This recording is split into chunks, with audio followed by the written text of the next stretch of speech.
Hi friends! Welcome to episode 34 of the Quirky Monday Craftcast. My name is Kalisha and you can find me anywhere online as Nadira Tani. Thank you so much for spending some time here with me today. I'm coming to you as usual from my home in Central Florida. If you are a new viewer, thank you so much for coming and checking me out. If you're a returning viewer, thank you so much for being here. And I do want to pause and say thank you, but just thank you feels so small to all of the emotions that I've been feeling recently, specifically since my last two episodes. You guys have just been so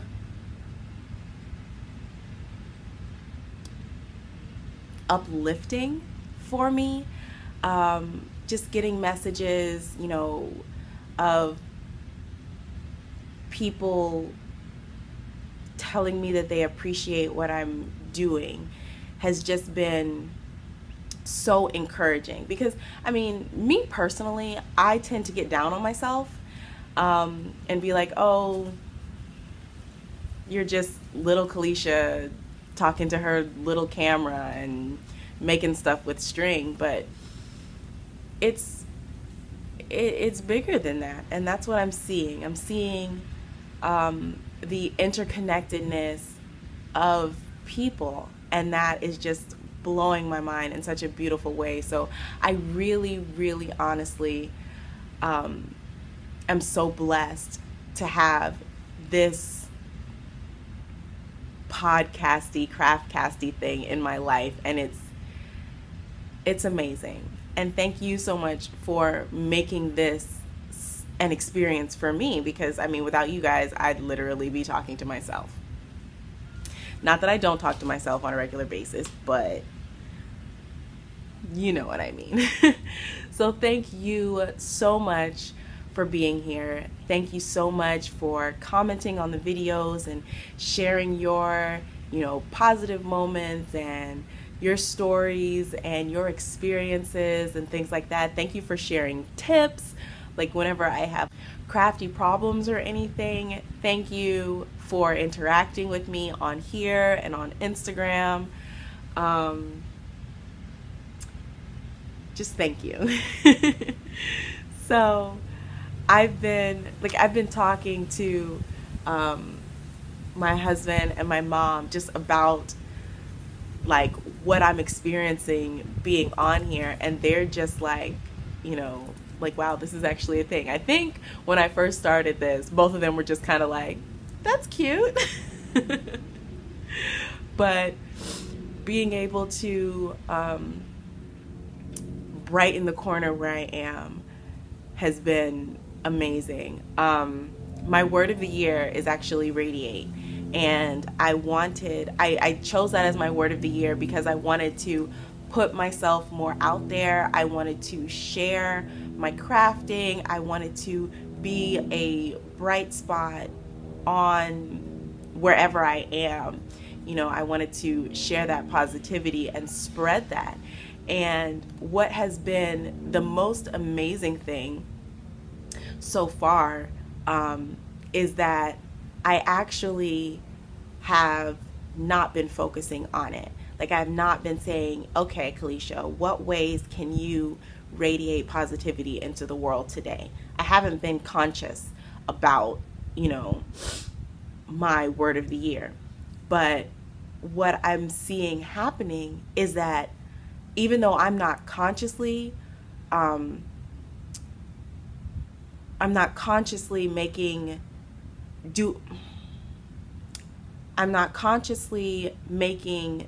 action or taking action to be a radiating force. I am unconsciously living it. And I would not have realized that if not for your comments. So many people have said things like, you are a light, you are radiating, you're bright, you're so positive. These things that I had said to myself in choosing my word of the year, these are the things that I want to be. I'm actually being those things, which is kind of trippy because I'm not thinking about it. So it really has reassured me that I am doing what I'm supposed to be doing in my life right now. And thank you so much for highlighting that for me.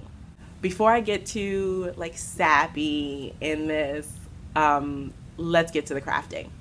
So, finished objects, stuff that I have finished. So let me tell you, I wrote these show notes originally. Oh, you know what? I didn't even say what today was. Today is Wednesday, the 12th of April. Lies. It's Wednesday, the 11th of April. I wrote these show notes, I think, on Sunday. So I had no finished objects on Sunday. And then, because I was originally going to film on Monday, blah, blah, blah, but then I got called into work, whatever. So I now have finished objects. So the first one I want to show you is I have a crochet finished object and a sewing finished object, and then some writing finished objects. So first is the sewing one, and it is, I just finished this last night, and it's really rough because it's a rough draft of an idea. So if you all remember this bag, this is the I think it was a simplicity pattern. I'll put the pattern number at the bottom of the screen because I can't remember. But it's basically a tote bag with pockets, and it was lined on the inside, you know. And one of my friends told me that she would love to have this same kind of bag but bigger. So I upsized it.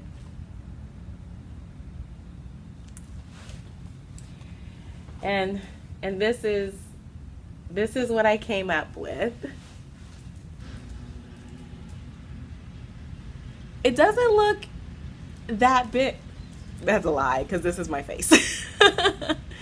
So this is the bag I came up with. It's the same construction and idea as the original bag, but so what I did to upsize it was I took the original pattern pieces and I just expanded, I think I did 3 inches on each side. Yeah, I took the original pattern piece, expanded it 3 inches all the way around, and then cut that from my new fabric. So the fabric is, I want to say this is like an interior fabric. It's not quite a canvas, and definitely not an outdoor fabric, so probably like upholstery. And then the pocket is made from like that kind of like vinyl-y material that has oh, hello sun. It's got like the soft kind of felty backing on it. So both of these were remnants from Joann Fabrics. So yeah, I put it together. I had all my pieces cut, and then I just sewed it last night. So there's definitely some work that needs to be done on the pattern. I cut the straps a good like 1.5 feet too long. So no, it had to be at least 2 feet too long, because if you see here, this bit is like folded and sewed down because I didn't feel like cutting it, so I just folded it, sewed it over so that they're the right length. And so I just have to make some adjustments to the numbers, the measurements and stuff, and then that will be ready to remake. So I'm going to take a picture of this, send it to my friend, and see if that's a good size for her. If so, we're good to go, and that will probably make its way into my my shop, my Etsy shop, because it's a pretty like awesome size. Yay! So I will insert like a picture or a video or something so that you can see the bag in reference to like me.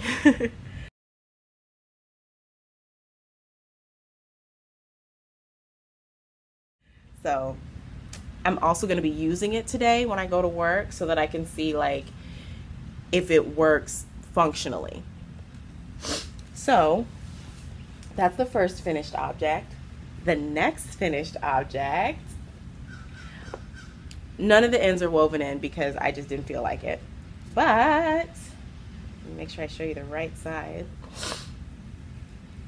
Guys, it's the Puppy Love shawl.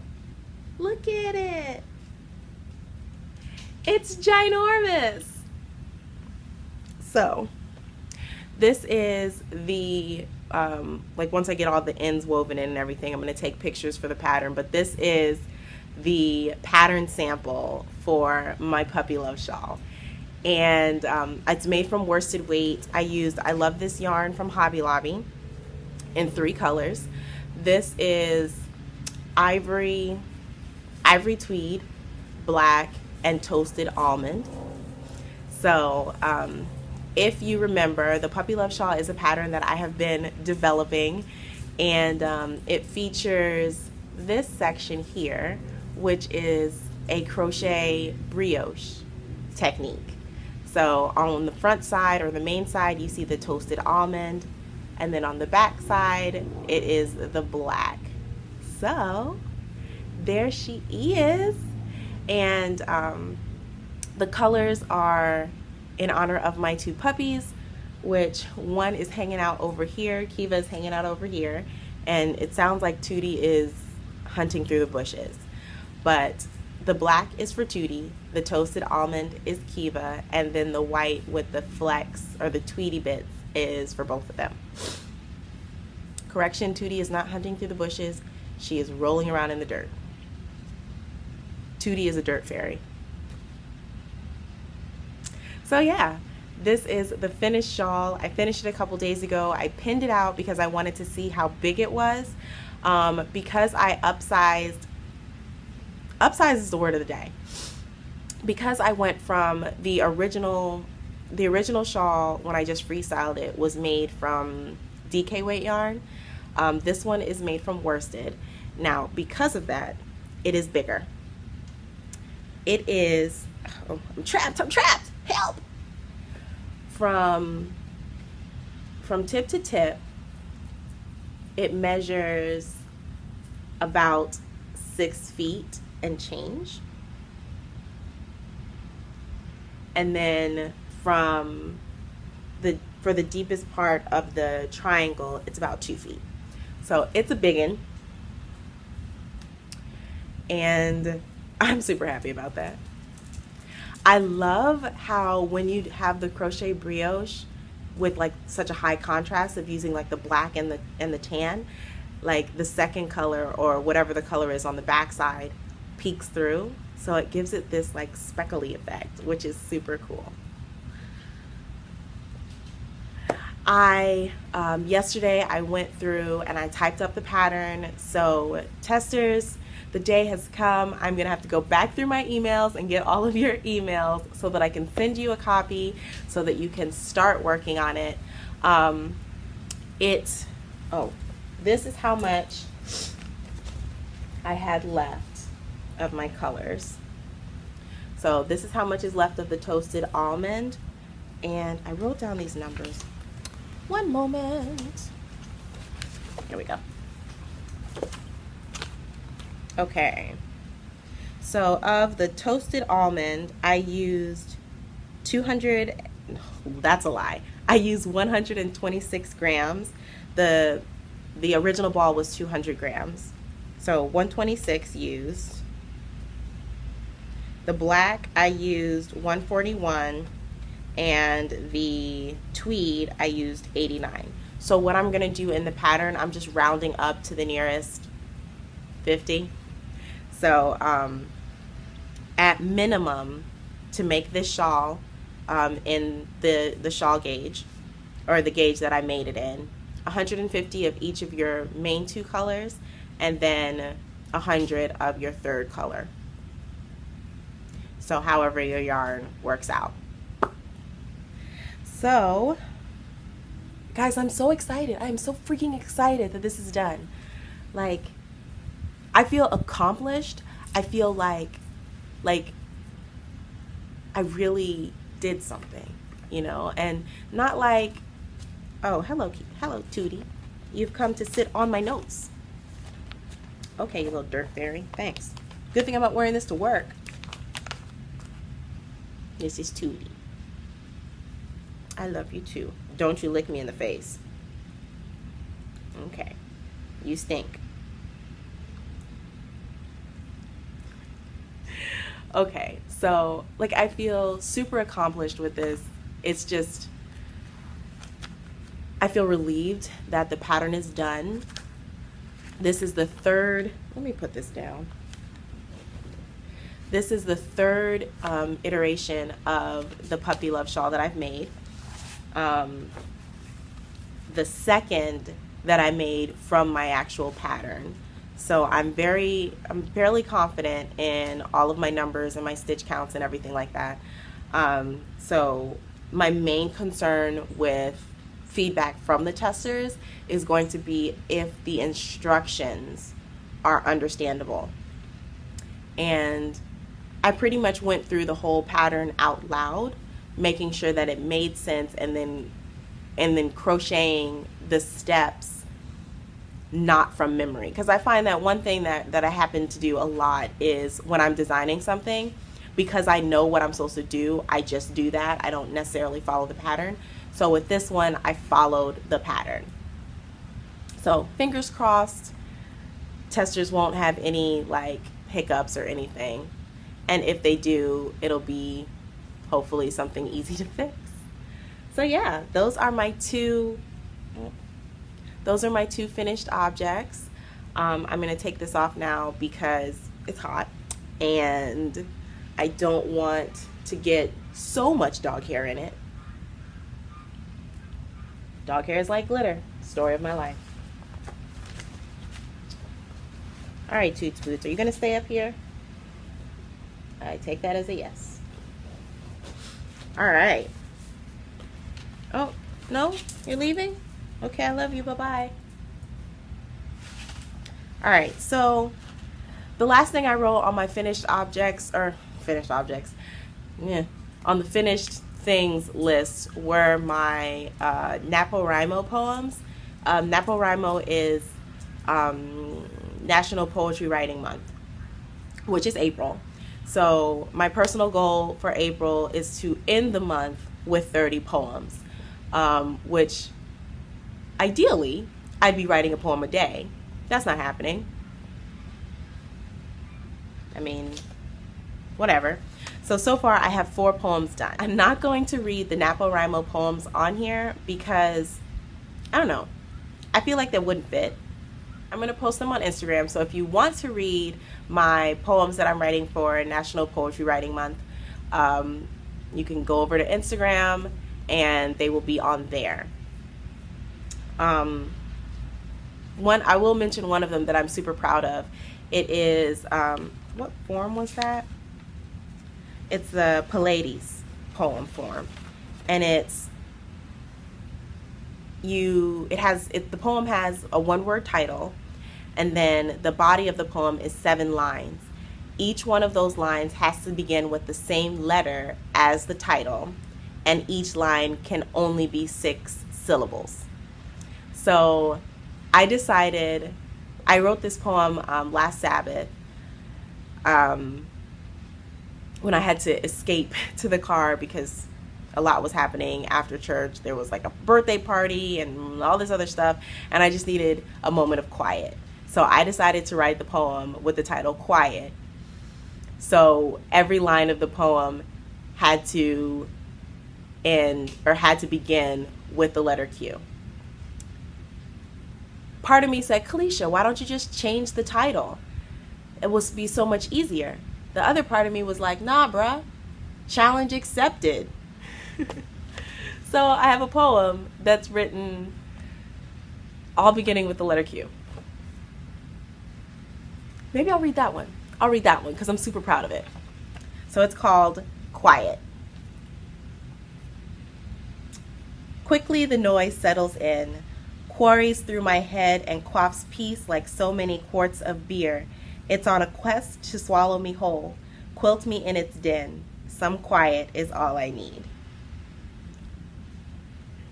I'm so proud of myself. Like, so, all right, some of the words, what I did was I went through, it ended up being like the Scrabble dictionary, and was just looking at words that began with the letter Q.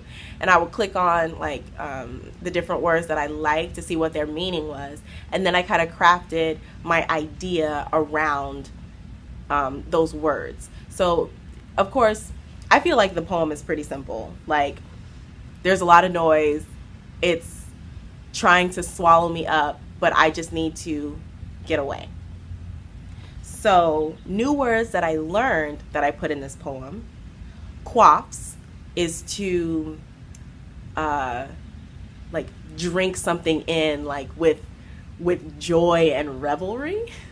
So like chug-a-lug.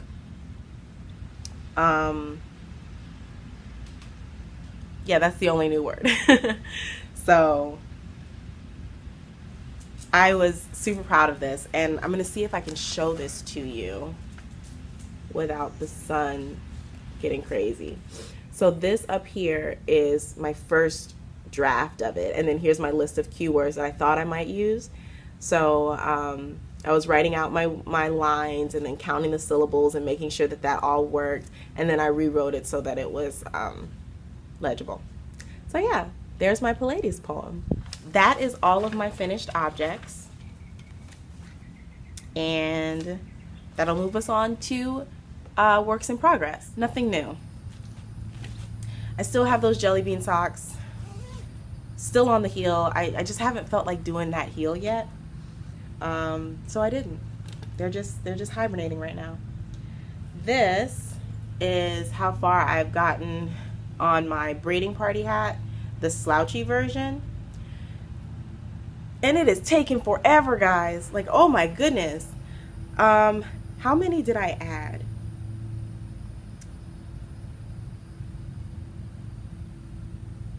Okay.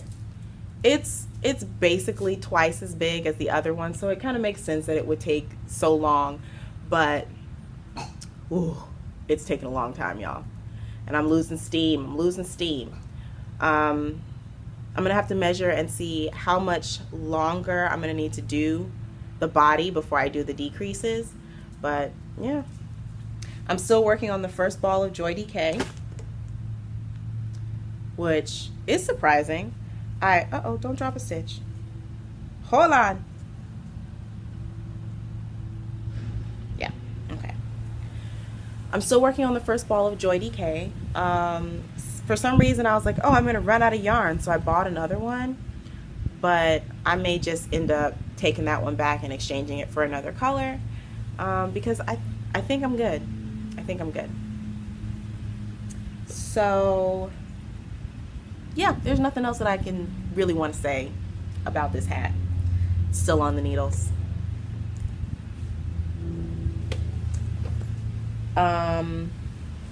Next work in progress. Last week I think it was just a cuff. I'm pretty sure last week it was just a cuff. But this week I have the body of the sock.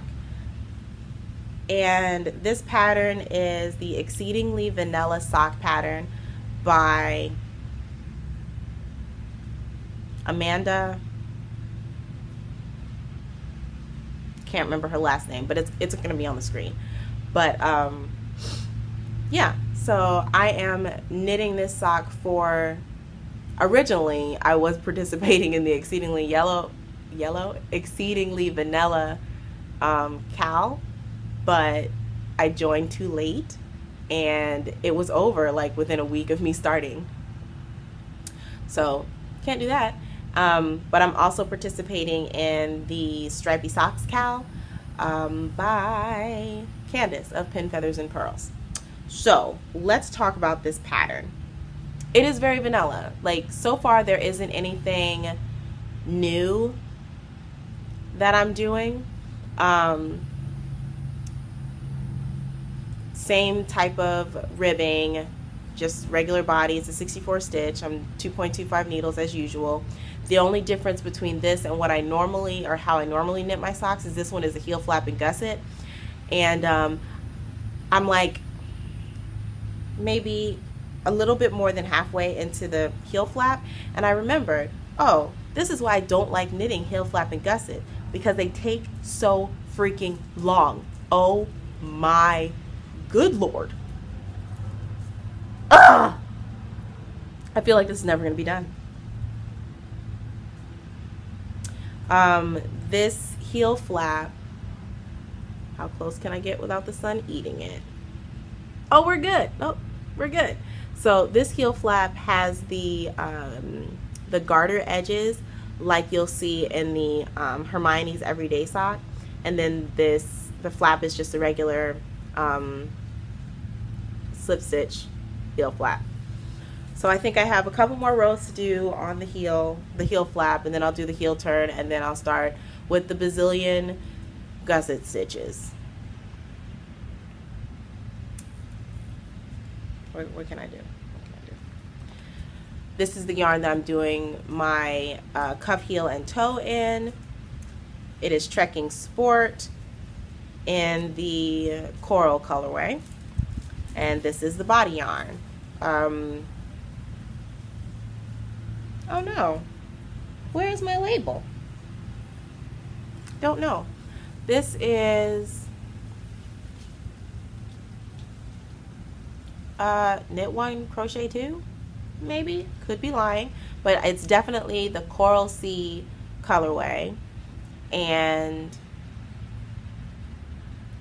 the type of yarn is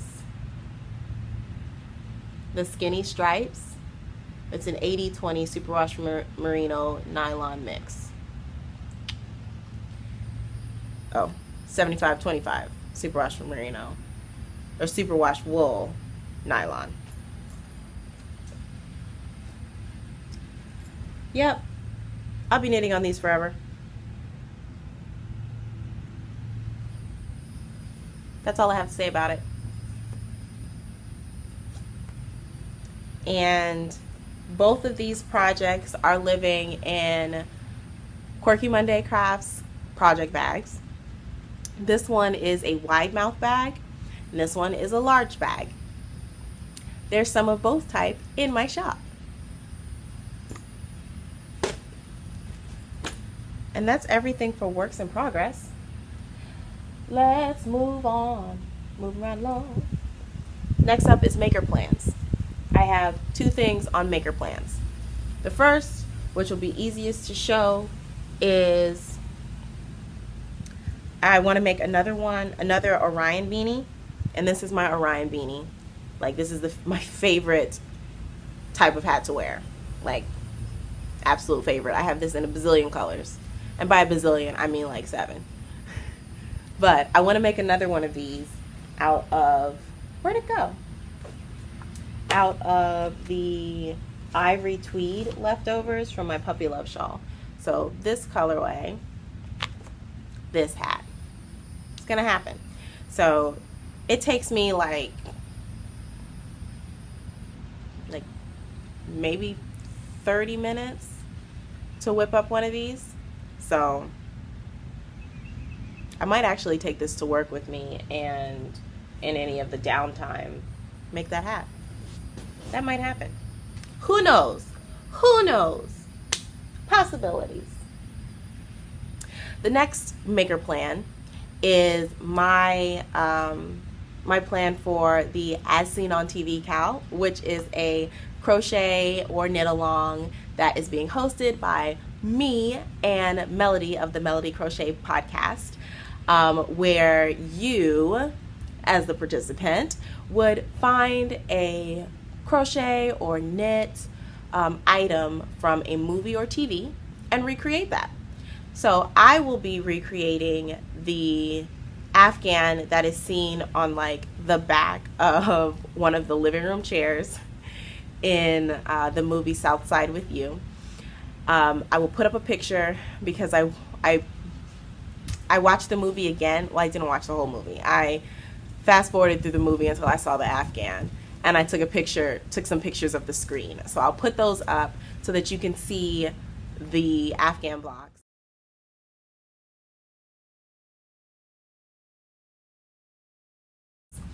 It's not the clearest thing, which is going to make it a little bit difficult for me, but I'm going to recreate that Afghan. I'm not going to make it like grown-up size. It is going to be a baby size for one of my friend's baby. And yeah, I'm excited.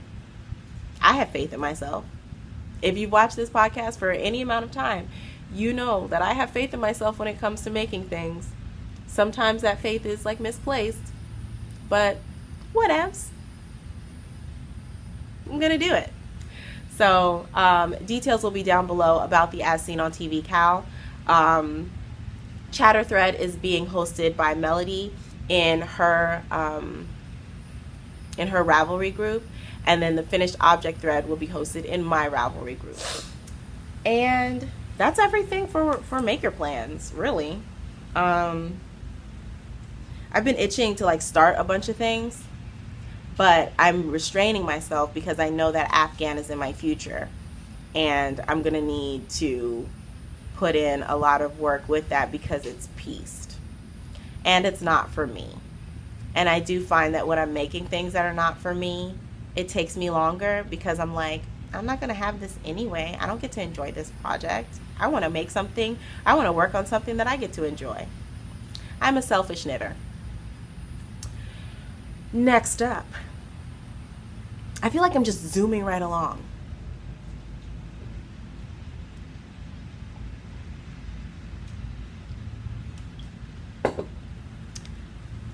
Next up is Stashquisitions. So on Instagram, I posted a video of when I was in Michael's, because surprise, my Michael's decided to clearance out a ton of the wool-like yarn. It's this yarn, Loops and Threads wool-like. It is a super fine, so like fingering weight. It's actually between fingering and lace, so like a heavy lace, light fingering, whatever. But it is, where are the deets? 678 yards per 100 grams, 85% acrylic, 15% nylon.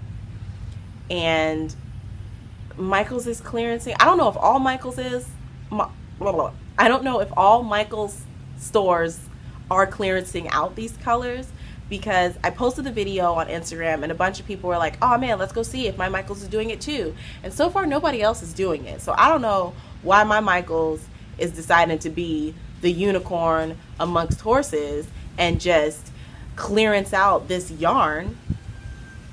But I was like, oh well, obviously I should buy some because it might be gone forever.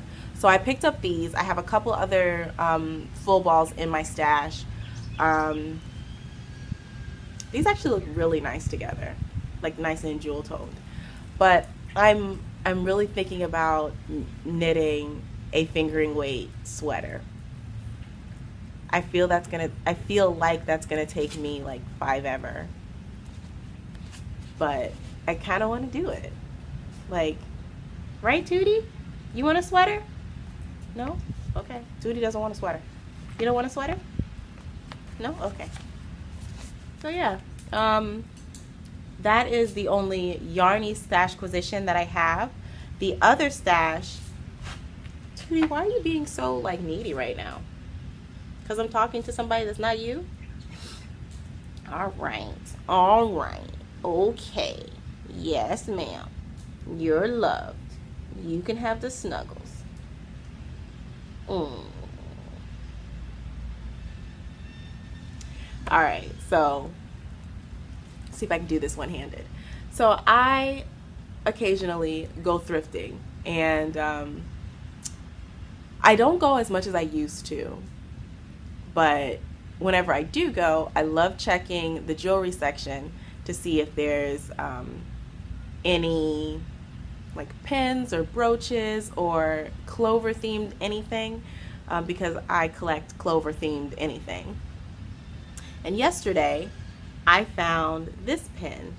Let's see, can I get, it's a little golf bag. And the reason I got this was because my dad is an avid golfer. He tried to, like, I think I went golfing with him once when I was little, and it's not for me, no. So I found this pin, and I was like, I have to buy this. It reminds me of my dad. So I got a golf bag pin. And then I also found this necklace. So, but I don't understand what you want. Okay. See if we can do this one-handed, because 2D is being demanding. So it has, I'm assuming these are actually flowers, but I'm gonna call this one a clover, because I mean, look, it's a clover. And then it has an orange one on the, ooh, and come on, hands, we can do this, we can do this. There we go, it's got an orange one. What exactly are you doing? It's having a conniption. Orange one. So yeah, I got that necklace, and I was going to take them apart and make them into like progress keepers or something to put onto my projects, but I think I'm gonna leave it as a necklace because, yeah, I think it wants to stay a necklace. And the last stash acquisition that I have that I'm super excited about. All right, you're gonna have to get down for this one because I have to use both of my hands. I can't, Tootie, I can't. So a while ago, I placed an order from the Etsy shop Red Earth Beads, and it is an Etsy shop that's located in Ghana. And the reason that I am so excited is because I ordered this pendant, and it actually came with another one, so I'm going to show you the one that, well, I'll show you the extra that came first. Yep, let's see. Oh yeah, you can see that. So it's a little mask. So that's the extra that came. And then this is the pendant that I ordered. Okay, so this symbol is called the Wawa Aba, and it is an a Dinkra symbol, and it is to represent someone who is strong and tough, who has persevered through hardship. So this symbol is very personal to me, and of course, if you've watched any of my emotional episodes, you know why. Like, this symbol reminds me to keep going, and it is actually my only tattoo. So it's super faded, but as you can see, I have a Wawa Aba tattoo on my wrist. One of the struggles that I dealt with in my dark days was burning. I was never a cutter or anything like that, but I did burn myself, and the center part of the Wawa Aba is actually tattooed over one of the worst scars that I have. And I got this tattoo on my 24th birthday, and I'm so, like, I love it. I think it's time to get it redone. But I remember specifically when I got this tattoo, the artist asked me, he was like, oh, you know, if we put it right here in this location that you want, it's going to be crooked on your arm. And I was like, well, that's where I want it. And he's like, are you sure? Because it's not centered, and it's going to be like that forever. Can you just do my tattoo though? Thanks. So that is my Wawa Aba tattoo. and now I have a pendant that matches it. Part of me was thinking about taking these off of this chain and putting the Wawa Aba on it. We'll see. But, so a little bit about the creation of this pendant. It is made using the Lost Wax sculpture technique, where the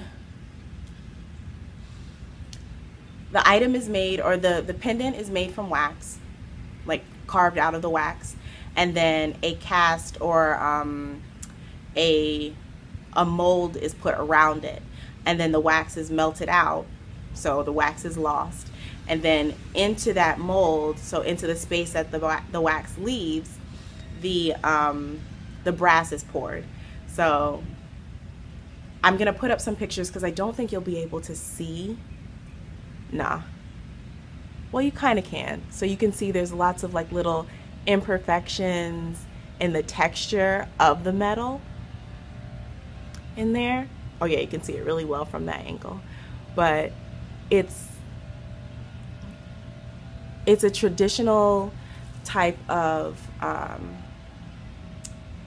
metalworking, and I'm like, I've said like so many times just because I'm so happy to have this in my possession, and I don't have any other words.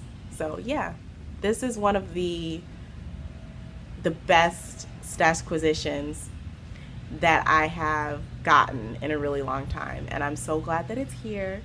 And I'm just saying, getting mail from Ghana is pretty awesome. Although it was really stressful because like I had to sign for it, but I had to go to work, so the mailman didn't drop it off at my house, and I had to go to the post office to get it, and I kind of hate the post office.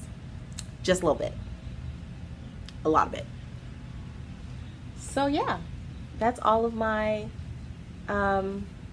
stash acquisitions. Yep. So, where are we?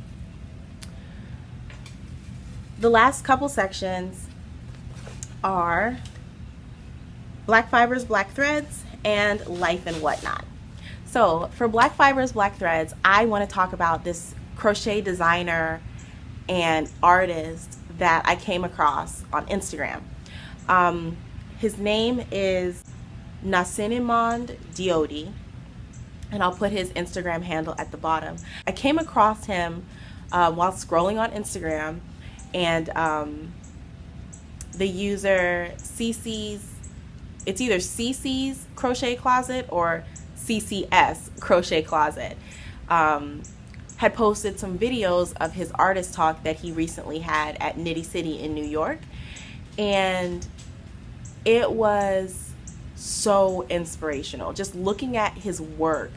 And then of course I watched the videos, and I went to his Instagram, and I was looking at like his he does a whole lot of garments, like jackets, and he was really inspired by the geometric nature of Aztec and Mayan and Olmec design, and you can really see that heavy geometric influence in his work.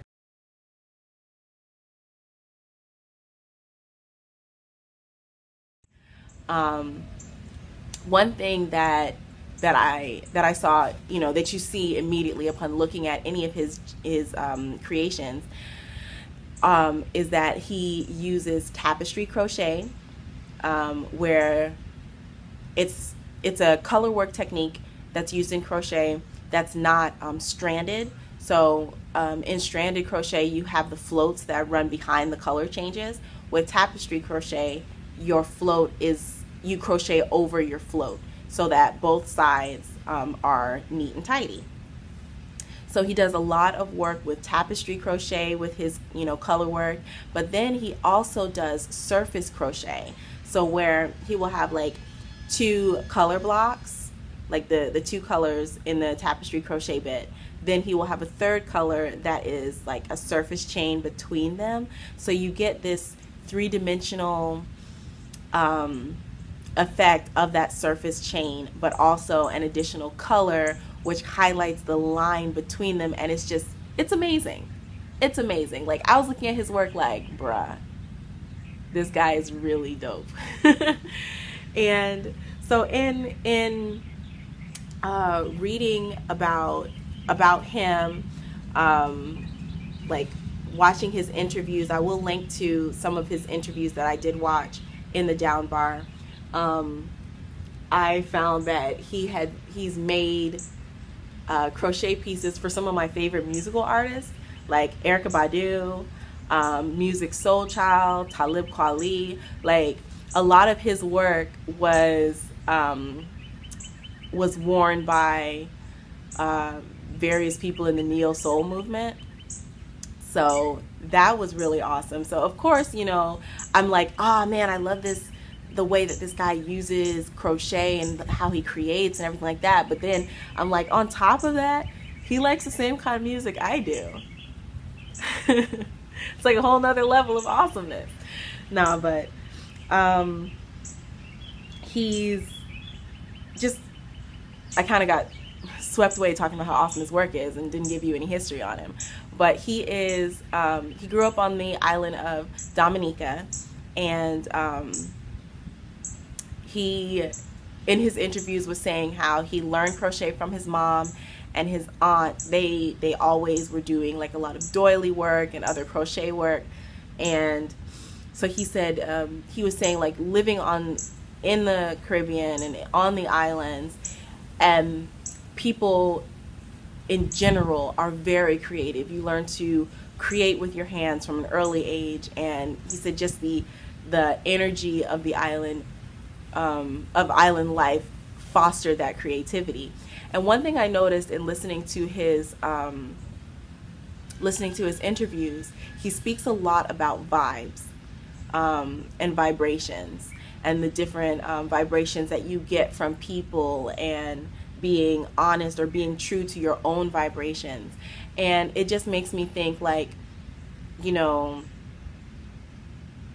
being conscious of what you want to put out into the world and how you can put that out, and not being afraid to put that out into the world. Like he said, when he was starting creating these jackets and everything, and how bold they are in the color and the design, he said people were looking at me like, that guy's crazy, you know. But he's like, he had to be honest and true to the person, the being that he wanted to be. And I think that is a very important lesson for anyone, like creator or not. But especially when it comes to someone who is doing something in the creative realm, a lot of times it's very easy to compare your creative walk to someone else's creative walk, when that's like the most detrimental thing to do. You know, we need to remind ourselves on a regular basis that my creativity is just that. It is my creativity. This is my story and my vibration that I'm putting out into the universe and into the world. So I took a lot of inspiration from him and the interviews that I watched and everything. So like I said, I am going to link those interviews down below. So if you want to take a look, I definitely encourage you to do so. You know, who knows, you might be inspired to jump on to like try your hand at something new and actually make that thing that's been like bubbling around in the back of your mind that you were like, maybe, but nobody's gonna like it, or people will look at me funny. No, just do it. I did put down some other notes here. Oh, I wrote down a quote. This was from one of the interviews that he did. And it says, it's a paraphrasing of it because he said a bit more, but this was the main idea. If everyone was living their true vibration, their realness, this world would be an amazing, fantastic place. And that, I believe, is so true. So yeah, take a look at his Instagram. Take a look at the interviews that are down below. They are awesome. Awesome. I believe that you would really enjoy it. So the last bit that I have is Life and Whatnot. Lily of the Ladybug Laboratory podcast tagged me in a fiber tag, I think it was. And so I wrote down you can't even see that. Nope. I wrote down the questions and my answers, and we'll see if we can get this done real quick. So, first question, who are you? I'm Kalisha, Nadir Tani everywhere online. When or why did you start yarn crafting?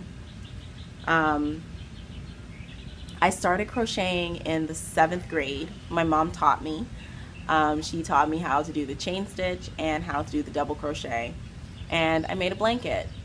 And I'll put a picture up because I still have that blanket.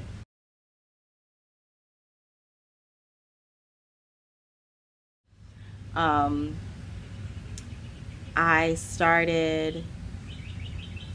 started knitting in 2016. Yeah, I started knitting in 2016 because I wanted socks. And I will put a picture of my first pair of socks.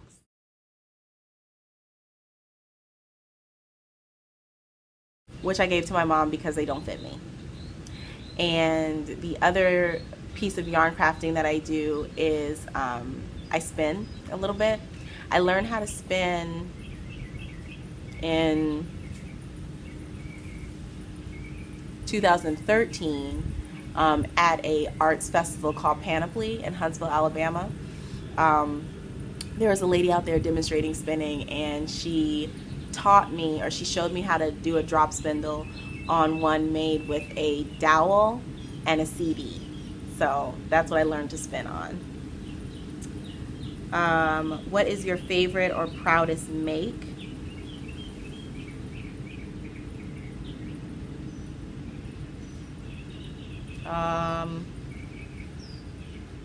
My puppy love shawl. That is what I'm most proud of right now. Just because it features the crochet brioche technique that I haven't seen anywhere, and I was able to conceptualize and use what I knew in order to create something that I wanted or that I was seeing in my head. Most disastrous make, the pinwheel sweater. It was awful. I'll put a picture.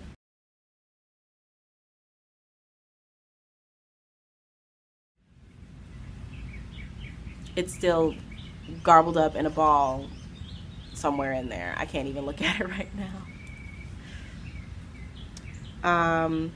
Favorite place to buy yarn? Big box stores like Michael's, Joann's, Hobby Lobby. I also love my local yarn shops. My two favorite local yarn shops are Knit in Longwood, Florida, and the Barn Yarn in Claremont, Florida. And online, a couple of my favorite shops. I have talked recently about Birch Hollow Fibers. There's also DJ Fleesh. And yeah. Most used or loved pattern, my Orion beanie. This one. Most dreaded task, weaving in ends. As you can see, I hate doing it. I will wear the ends are not woven in on this hat. Oh well. Favorite task, balling yarn as long as my ball winder is working. But there's something like, I just love taking a hank of yarn, putting it on the Swift, and rolling it into a cake. It makes me happy on the inside, as long as that ball winder is working, because if it starts skipping, it makes me want to punch something in the face. Favorite crafty entertainment? Podcasts. I love watching and listening to podcasts while I'm crafting, and I also like listening to music. Recently, I've been really into lo-fi hip-hop, like study beats, and I find that it's really easy because there aren't a lot of words in that. There's one video that I watch all the time. It's like a live feed, so it just goes. But because there's no words, I can just kind of like zen out and just vibe out with whatever I'm creating. Books, magazines, Ravelry, or Self for patterns. I tend to do books. Books for like, what do you call them? Stitch dictionaries. Stitch dictionaries. Ravelry, I love. And myself. Because a lot of times now, I find that I lean more towards creating something myself as opposed to going online and finding something that someone's already done. Favorite needles and hooks. Chalgu red lace needles for knitting, the circulars. And boy crochet hooks. I am currently using a Susan Bates hook I was using a Susan Bates hook for the Puppy Love Shawl, but I kept missing the stitches because I don't like the inline hooks. Don't like them. Favorite notion or tool, tiny scissors and progress keepers. Like, because I started making progress keepers for myself, I have a shameful number of them. It's okay. It's okay.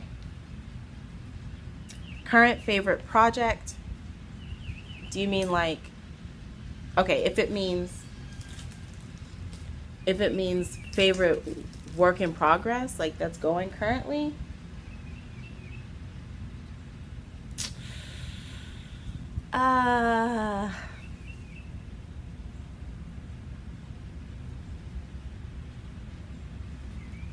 my braiding party hat? I don't know. I'm probably going to end up starting something new because I feel like I'm in a slog with all of my projects right now. Favorite knit or crochet in public place, the mall food court on my lunch breaks, or my public library. Favorite fiber arts book, any Stitch dictionary. Yeah, knit or crochet. Do you have any? This lizard keeps trying to run up on me. Bruh, leave me alone. Okay. Do you have any other hobbies? Sewing, reading, writing poetry, painting sometimes. Yeah. Who would you like to meet from the fiber community? I would like to meet my podcasty friends because I feel like we're actually friends in real life. But I'm a lot cooler on the internet, so that could be awkward for everybody involved. All right, now we have some either ors. Knit or crochet? Both. Spin or weave? Spin. But so many people are starting to weave now that it's making me want to try it. Color or neutrals? Color. Socks or sweater? Socks. But I do love making a sweater. Hats or mitts? Hats. All right. So that is the whole fiber tag that Lily of the Ladybug Laboratory tagged me in. And I suppose I should tag some other people to do it. So I will tag Melody of the Melody Crochet Podcast. And I'm going to tag Joy of the Anxious Knitter. And one more person. And Trisha of the Best Day Ever Podcast. You're welcome. Feel free to participate. If you don't want to, then, I mean, no pressure, but why not? So that is everything. Thank you so much for watching and for being there with me. Oh, guys, I just remembered. The Quirky Monday Craftcast is 2 subscribers away from 400. 2. This is amazing. Like 398 people. 398. I don't even think I know 398 people. That's amazing. Thank you so much. So that moment of crazy has passed. Yes. So thank you so much for being here. If you are not subscribed, go ahead and click subscribe so that I can do a happy dance when we make 400. Because I will do a happy dance and I will videotape it and I will put it at the beginning of whatever podcast comes after that. But as usual, leave a comment down below of something great that happened to you this week. Share your moment of joy so that we can all be joyful with you. Thanks again for being here. I love you. Keep being awesome. I don't know what this B-boy stance was for, but Kalisha is out. I'm sorry. Please keep loving me. Bye.